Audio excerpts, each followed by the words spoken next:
अस्सलामुअलैकुम। शुक्र है लड़कियां कुर्बानी का जानवर लेने के लिए नहीं चाहती, वरना पिंक कलर का बकरा और लाइट ग्रीन कलर की गाय कहाँ से लेकर आएंगे।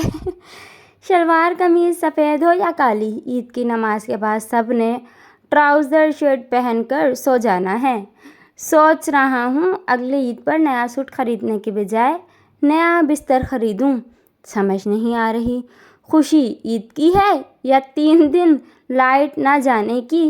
मौरख लिखेगा एक ऐसी कौम भी थी जो ईद के दिन नए कपड़े पहनकर सोती थी। बिजली वालों जालिमों, किसी और का नहीं तो उस मासूम जानवर का ही ख्याल कर लो जो कुर्बानी के बाद अंदर फ्रीज़र में आराम कर रहा है। लड़के आज पुराने कपड़े पहनकर कसाई बने हैं तो लड़कियां भी तो नए कपड़े पहनकर काम वाली मासी बनी हैं। मैं पड़ोसियों के घर गोश्त देने गया तो जैसे ही घंटी बजी अंदर से आवाज़ आई, जाओ गोश्त ख़त्म हो गया है। आखिर बहुत कोशिशों के बाद उसने मुझे दिल दे ही दिया, लेकिन था वो बकरे का।